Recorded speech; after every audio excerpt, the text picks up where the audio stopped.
बड़ा सौभाग्य है। माँ भागीरथी की असीम अनुकंपा से इस शारदीय नवरात्र में गीता भवन में माँ गंगा मैया को और स्वामी जी श्री महाराज जी को रामचरितमानस सुनाने का सौभाग्य मिला है।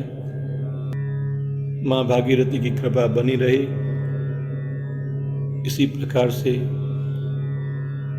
श्री रामचरितमानस का भागीरथी गंगा के साथ मानस गंगा का लाभ मिलता रहे। बोलो सियावर रामचंद्र भगवान की जय। मोर मुकुट बंसी वाले की जय। सूर समर करनी करही कही न जना वही आप। विद्यमान रन पाय रिपु कायर कथहि प्रताप। अब देखो, इधर में परशुराम जी महाराज बहुत कोपित हो रखे हैं, बहुत क्रोधित हो रखे हैं, और लक्ष्मण जी महाराज उनके साथ इस प्रकार की बातें कर रहे हैं कि उनका क्रोध और बढ़ते जा रहा है।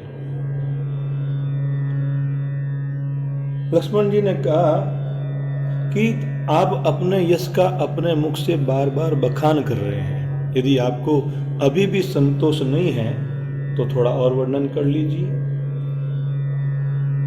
क्रोध को रोक करके असह्य दुख को सहन मत करो।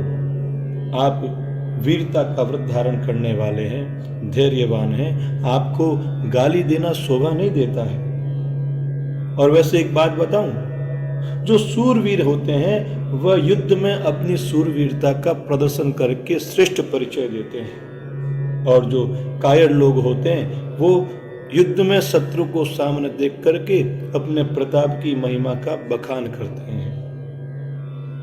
और महाराज, आप जो इतनी देर से ऐसा कह रहे हैं तो मुझे ऐसा लगता है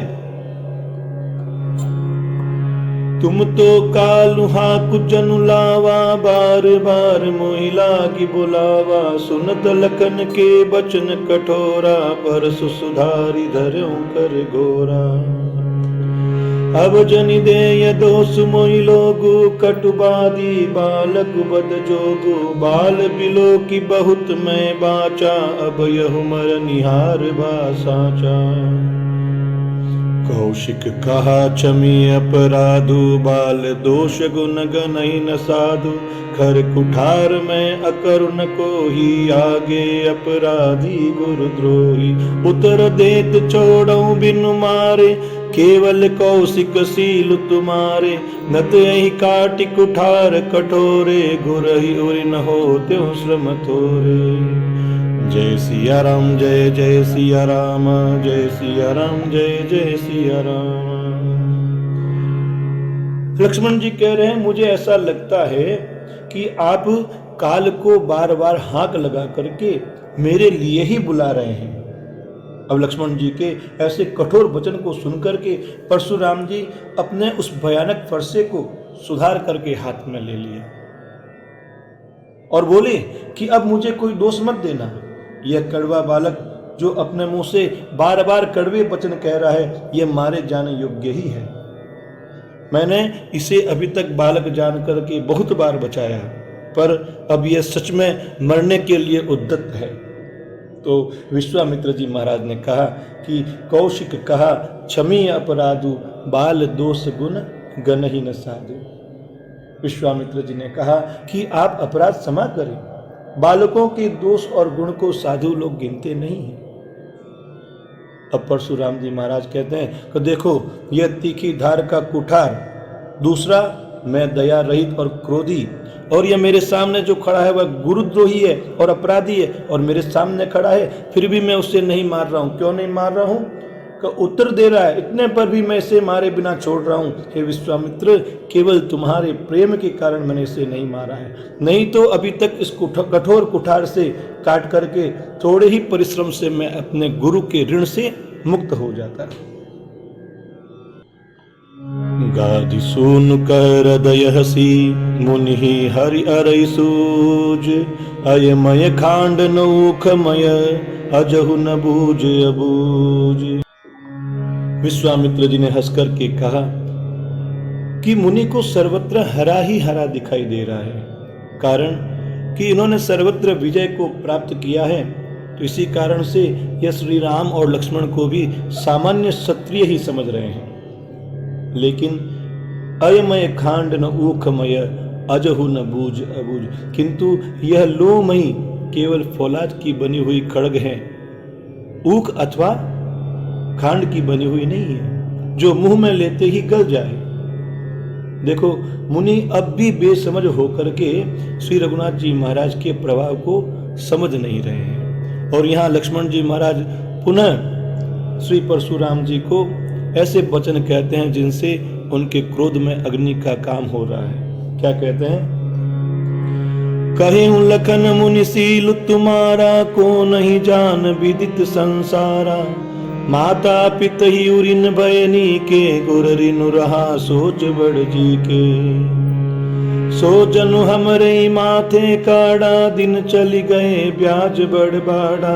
अब आनिय व्यवहरिया बोली, तुरत देव में थेली खोली। लक्ष्मण जी ने कहा है मुनि, आपके शील को कौन नहीं जानता, वह संपूर्ण संसार में प्रसिद्ध है। आप अपने माता पिता से तो अच्छी तरह से उऋण हो गए हैं, अब केवल गुरु का ऋण आपके ऊपर रहा है, जिसका आपके मन में बड़ी चिंता है, बड़ा सोच लगा हुआ है। और मुझे तो ऐसा लगता है कि मानो वह गुरु का ऋण आपने मेरे ही मत्थे निकाला है। अब देखो, जब कोई ऋण लिया जाता है तो उस ऋण पर ब्याज भी बढ़ जाता है। तो लक्ष्मण जी महाराज कहते हैं कि बहुत दिन बीत गए हैं, इसलिए उस ऋण का आपको ब्याज भी बहुत बढ़ गया होगा। आप किसी हिसाब करने वाले को बुला लाइए, तो मैं तुरंत थैली खोल करके रख देता हूँ। लक्ष्मण जी के ऐसे वचन सुने तो परशुराम जी कहते हैं, सुनि कटु बचन कुठार सुधारा। हाय हाय सब सभा पुकारा, भृगुबर परसु दिखावई मोही। विप्र विचारी बचौ न पद्रोही, मिले न कबहु सुभट रन गाड़े। द्विज देवता गरई के बाड़े, अनुचित कई सब लोग पुकारे। रघुपति शयनई लखनु निवारे। लक्ष्मण जी के कड़वे वचन सुनकर के परशुराम जी ने अपना वह कठोर फरसा संभाला।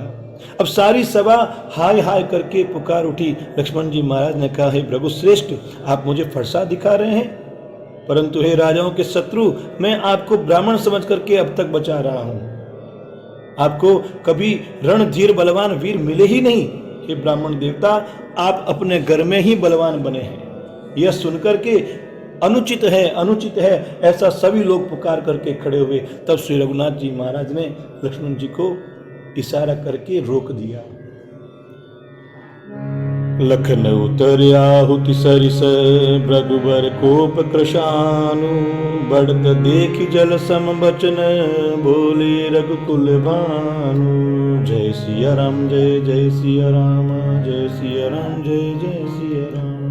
अब लक्ष्मण जी के उत्तर से, जो कि परशुराम जी के क्रोध में आहुति के समान थे, उस अग्नि को बढ़ते हुए देख करके श्री रघुनाथ जी महाराज ने जल के समान शांत करने वाले वचन बोले। बोलो सियावर रामचंद्र भगवान की जय।